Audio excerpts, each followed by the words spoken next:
7:33 Sports Radio 1310 The Ticket. George D. John on the Train Station Fitness Show.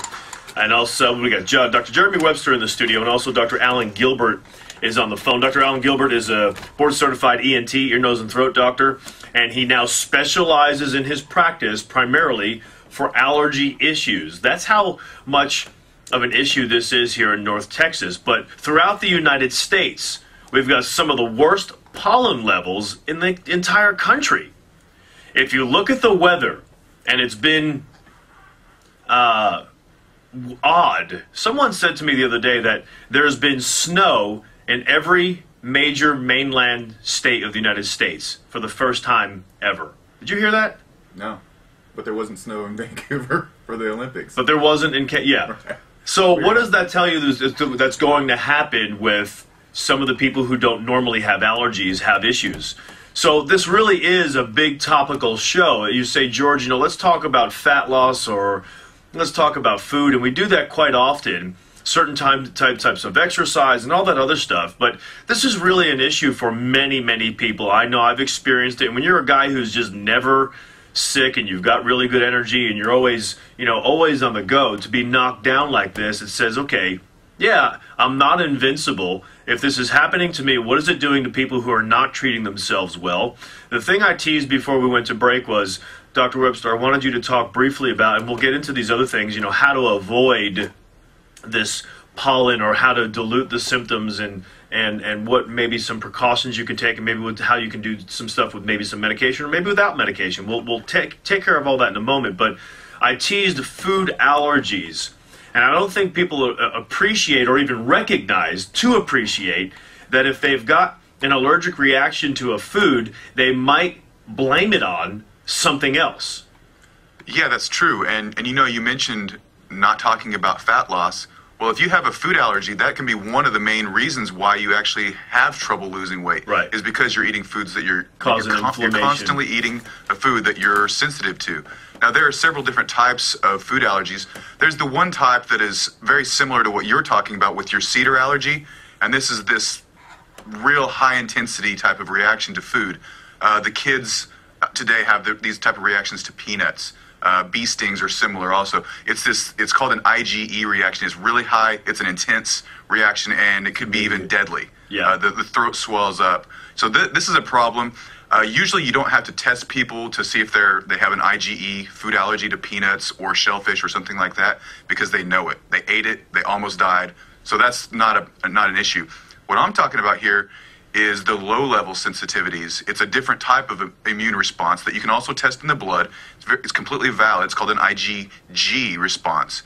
And sometimes you don't even know you have this problem because it's a food that you eat literally every day, like milk, or like wheat, or eggs. Soy, eggs, Yeah. corn. Those are some of the common ones. But I honestly tested people who are allergic to, they came back and they're allergic to blueberries, walnuts, and salmon, and avocados. And I say, that's the perfect diet. Well, that's what they're allergic to, and that's what they're eating, by the way. Wow. And they feel terrible. So we get them off these foods, and 3, 4, 5, 6 days later, they just start feeling better. They don't have as much inflammation in their body. Their body's not reacting with an immune response. So now they have energy left to do things like move, digest, function as a human being. And some of these people are actually losing weight. And then they lose weight. You drop 8 to 10 pounds of water weight almost within the first couple days. Right. Just because you don't have that inflammatory response. Dr. Gilbert, are you familiar with food allergies in your practice?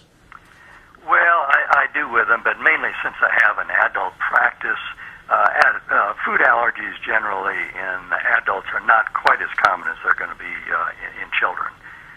But yes, we do see some food allergies. And do you have a nutrition background where you can make recommendations if you have to take them off of something, how to replace that, or do you refer them out? Yeah, no, I will work with a hospital nutritionist in that regard, because you may be talking about a significant alteration of the diet, just as which was mentioned, that a lot of these foods are very healthy foods and commonly eaten foods that we enjoy and are healthy. And so if you're talking about alteration of the diet, you really have to give people suggestions and, diets that they can follow and they will follow. If you give somebody too stringent of a diet, in the long run, they're just not going to follow it. It seems as though with being bombarded with all of these pollutants, dust mites, pollen being as high as it is this year, animal dander. It's just food allergies. It seems overwhelming. Dr. Gilbert, what can we do to minimize our risk or our exposure to this plethora of bombardment, exactly, of all of these things that we can be allergic to, and maybe some people don't want to go to a doctor to be tested for all these darn things. It could take forever just to be tested for this, and this. What do we do? Well, before I can get into that, I would like to make one comment about allergies, and that, allergies are responsible for, it's probably up in the top 3 or 4 conditions that cause people to miss work. And if you really had allergies before and you can't think and you're sluggish and you're blowing your nose and you're embarrassed, I mean, it can be a major deterrent to work and effectiveness in school, and we lose hundreds of millions of dollars of effective work a year from allergic conditions. Now, as far as what can we do, if we're allergic to pollens, and right now people are really having major troubles with a lot of our tree pollens, the elms, oaks, cottonwoods. We just finished with mountain cedar. And so going outside can really be a major problem. And but for example, on dry, sunny days that are windy, the pollen's going to be a lot worse than it would be on maybe a rainy day. That washes down some of the pollen. So we may select different times to go out. If we go out early in the morning, we may have less exposure than we'd have later in the day. Wearing a pollen mask if we're doing some yard work outside, so we're not too embarrassed, that reduces some of the exposure that we have. But it's difficult to really do with the outside environment, because here we do have these massive exposures. Where we talk more effectively about avoidance techniques are going to be in the house.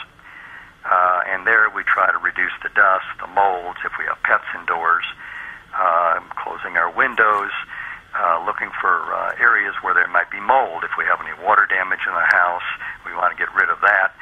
It's good to change our filters at least monthly, because they stay efficient. They'll clean the air a lot better using dust covers, vacuuming with a HEPA filter, not a regular vacuum. That is almost worthless. But if we have a HEPA vacuum or a HEPA filter to vacuum our carpets, our bedding, our upholstery, this can also be very useful. Most of us have pets at home. Bathing of our pets, and if we can, once or better, twice a week is best. Trying to keep them out of our bedroom is very helpful to that. I don't think many people appreciate how effective the recirculated air is in a car if you were to use that button, because we say, okay, let's keep your windows closed while you're driving your car, but you want air to come on, or you want some type of air in there, especially if it's warm or if it's cold, whatever. And if you do that and you use that air circulator, they're really good now. They're not like they were back in the 80s, where after a while you'd have to change them for a certain period of time. They're lasting longer. They're better filters. They do work. So when you're in your car, hit that recirculate button when you have your air on. Keep your windows closed, especially when you're on the highway. There's even more dust that's kicked up. I know that when I was going out for my bike ride, well, I don't know. I know now because I forget. It's every single year that it happens. But I know now that I've wanted to go out for another bike ride, but I've not done it just because the pollen levels are so high right now. Now, when does that begin to diminish? Do you know, Dr. Webster, or no? I mean, like, seasonal, no, that'd be Dr. Gilbert. Dr. Gilbert, do you know when it begins to diminish some of those pollen? The best time we're going to have here, and we're going to have pollen basically every day of the year unless we're having freezing temperatures. We did have, about a month ago, we had about a week or so where our temperatures were in the teens, but that's typically not Dallas weather. So if we're near freezing, the pollen count's going to be down, which is not very often. But generally, as a season, the summertime, once we start getting consistently in the mid to upper 90s pretty much every day, latter June, July, August, the pollen counts will dip. I mean, they're never gone, and it varies how sensitive we are. So some people, it just takes a smidgen of exposure to have symptoms, but by and large, the summertime will be our least allergic time of the year that we have. And I want to just emphasize a point that Dr. Gilbert made earlier. He talked about removing things in your house that are